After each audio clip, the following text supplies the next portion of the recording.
Dr. Fauci, knowing that it is a crime to lie to Congress, do you wish to retract your statement of May 11th where you claimed that the NIH never funded gain-of-function research in Wuhan? Senator Paul, I have never lied before the Congress. Microphone. Your microphone. Senator Paul, I have never lied before the Congress, and I do not retract that statement. This paper that you are referring to was judged by qualified staff up and down the chain as not being gain of function. Let me finish. You take an animal virus and you increase its transmissibility to humans, Right. you're saying that's not gain of function? Yeah, that is correct. And Senator Paul, you do not know what you are talking about, quite frankly. And I want to say that officially. You do not know what you are talking about. Did NIH fund gain-of-function research at the Wuhan Institute of Virology through EcoHealth? It depends on your definition of gain-of-function research. If you're speaking about the generic term, yes, we did. That was Rand Paul of Kentucky questioning Dr. Anthony Fauci, also known as Science. Attacks on me, quite frankly, are attacks on science. Followed by comments that were made by the NIH Deputy Director and former acting NIH Director, Dr. Lawrence Tabak. As you heard, he was asked whether or not NIH had funded gain-of-function research, which he said, well, if you follow the basic definition, then the answer would be yes. This really highlights the wordplay that they've been doing over the last 3 to 4 years. It's a typical tactic used in DC politics where you change the definition of a word or a term, and then you say that that word or term does not apply to what we're doing. Very similar to how every spokesperson in the Biden administration was saying that inflation would be transitory, and then now they're saying, oh, well, it's going to be here for a while. If you go back a decade and a half, it was a well-established fact that they were doing gain-of-function research at the University of North Carolina, Chapel Hill. Then lawmakers in DC found out about this or were informed in some way. Eventually a stop was put to it, and then they looked for a way to outsource that. The outsourcing then went through EcoHealth Alliance and Peter Daszak, which was then funneled to the Wuhan Institute of Virology. For a grant to study coronaviruses that just happens to be down the street from the wet market where, if you believe the media, all of this supposedly started. But of course COVID had nothing to do with that. It was just a random bat that became infected and then got someone sick at the wet market. And if you think that's anything other than a coincidence, you're just attacking science. Attacks on me, quite frankly, are attacks on science. It should be noted that EcoHealth Alliance tried to get a grant from DARPA through the Department of Defense at the Pentagon, and it was denied because they deemed the research to be too risky for the public. Only after this attempt fails, we see Fauci, NIH, and ultimately his boss at the time, Francis Collins, award a grant to EcoHealth Alliance, which eventually makes its way to the Wuhan Institute of Virology. Did NIH fund gain-of-function research at the Wuhan Institute of Virology through EcoHealth? It depends on your definition of gain-of-function research. If you're speaking about the generic term, yes, we did, but this is research. The generic term is research that goes on in many, many labs around the country. It is not regulated, and the reason it's not regulated is it poses no threat or harm to anybody.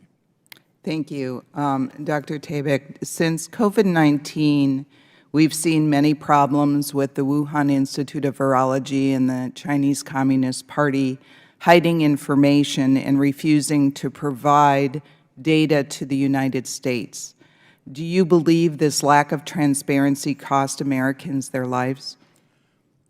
I can't speak to that directly. I can tell you that the failure of the Wuhan Institute of Virology to provide us with the data that we requested and the lab notebooks that we requested certainly impeded our ability to understand what was really going on with the experiments that we have been discussing this morning. And because of that, do you think we should continue to provide, or the NIH should continue to provide grants where lab work will be done in China? Well, this, as you know, the Wuhan Institute of Virology has been disbarred, so we will not be doing. How about any other labs? Should we fund any work in labs in China?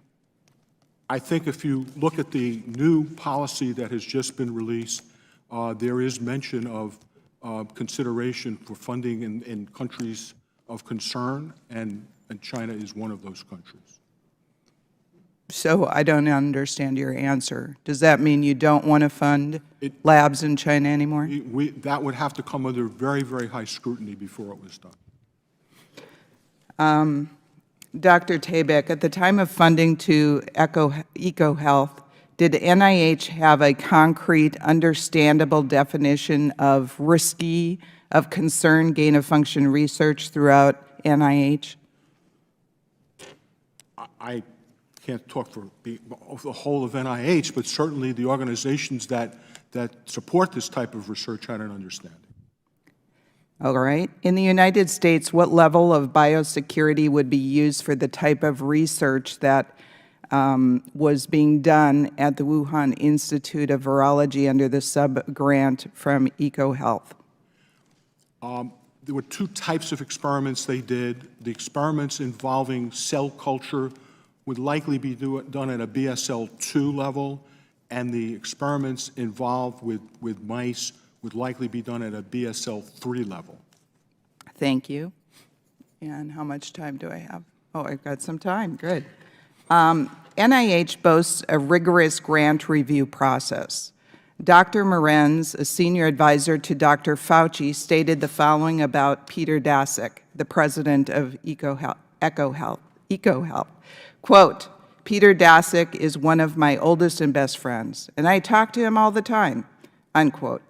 Indeed, after one of Dr. Daszak EcoHealth's grants from NIH was suspended in response to EcoHealth's violation of grant policies, Dr. Morenz wrote to Dr. Daszak from his private Gmail instead of his official email. It appears from what our committee has learned that Dr. Morenz and Dr. Daszak regularly conspired to reinstate Dr. Daszak's grant, all while avoiding federal records laws and the transparency of FOIA. My question is, do you believe these statements that were made and actions between Dr. Morenz and Dr. Daszak undercut NIH's claim of a rigorous grant review process? I can't speak to the specifics because I am not privy to any of this, but certainly one would not have a federal official having discussions of that type with a potential grantee. And does Dr. Morenz still work for NIH? Dr. Morenz is an employee of NIH, yes. And was there any repercussions for him using private emails and avoiding FOIA? We do not discuss personnel issues, as you know. Well, I certainly hope that when somebody violates federal law, that there should be some type of repercussions. So it seems very convenient that you can't tell us anything. But I thank you, and I yield back. To sort of go back and tie all of this together, here's a brief history and some highlights with the back and forth between Anthony Fauci and Rand Paul over the last few years. Senator Paul, you do not know what you are talking about, quite frankly, and I want to say that officially. You do not know what you are talking about. And we read him the actual definition, the NIH definition of gain of function. And if he wanted to be a dispassionate scientist, if he wanted to be more level-headed, he could have tried to respond to the NIH definition and told us specifically how it doesn't apply. Instead, his emotions got the better of him. And you are implying that what we did was responsible for the deaths of individuals. I totally resent that. And if anybody is lying here, Senator, it is you. It's important for the public to know that Dr. Fauci is not a disinterested player. He's not objective. He has a self-interest in making sure that no one believes this came from the lab because he would have blame attached to him for funding that lab. Well, we gave him every chance to retract his statement or modify his statement. His statement was that the NIH has never funded gain-of-function research in Wuhan. Dr. Fauci, knowing that it is a crime to lie to Congress, do you wish to retract your statement of May 11th where you claimed that the NIH never funded gain-of-function research in Wuhan? Senator Paul, I have never lied before the Congress, and I do not retract that statement. The NIH has not ever and does not now fund gain-of-function research in the Wuhan Institute. So we showed him the evidence. The evidence is the research from 2017. In the paper that we presented by Dr. Shi, that is from a peer-reviewed journal, she actually acknowledges the funding and lists the actual routing number for the grant she got. So on the first question of whether or not the NIH funded Wuhan, without question they did. And there's a question of whether or not that continues to this day, whether it's going through a subsidiary, this Eco Health Alliance, whether or not they're still sending money to Wuhan.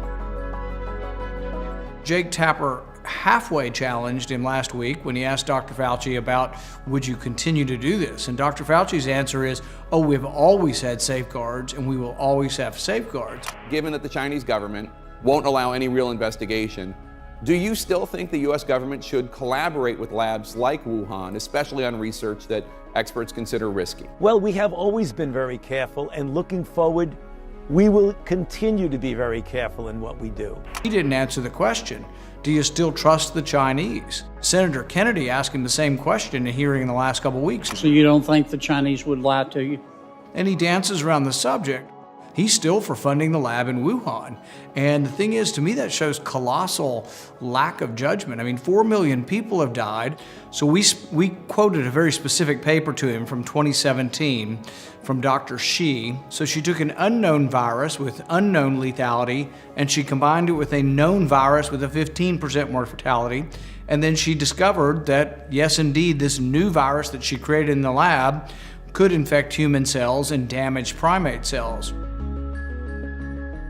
I think it was hard for me to believe that he would deny it in front of the world, because it so obviously is gain-of-function research that anybody with ears to hear, anybody with eyes to see can tell that the research there was the kind of dangerous research that really, even at the NIH, they discussed in 2014, they had a pause. They discussed stopping this. The media has really taken his side, and when he goes on television, the left-wing media basically gives him a pass. They yuck it up and laugh and talk about this and that, but nobody ever asks him a tough question, and he gets by with this. But he's really dangerous to the country. Dr. Fauci. Dr. Fauci. Dr. Anthony Fauci. Dr. Anthony Fauci. Dr. Fauci, thank you so much for being here. Certainly a passionate response from Dr. Fauci today. Well, the true mark of someone is if they look good, even when their personal emails come out. So you passed the test that very few of us would pass. News sources like Associated Press that were once objective, if you read their reporting of this, you'll see that it's all completely biased and one-sided and only quotes from his side of the story. How you can say that is not gain of function? It is not. It's a dance, and you're dancing around this because you're trying to obscure responsibility. And I will be sending a letter to the Department of Justice asking for a criminal referral because he has lied to Congress. We have scientists that will line up by the dozens to say that the research he was funding was gain of function. He's doing this because he has a self-interest to cover his tracks and to cover his connection to Wuhan lab. I think this Department of Justice will be partisan in the sense that they will do the bidding, the political bidding of President Biden.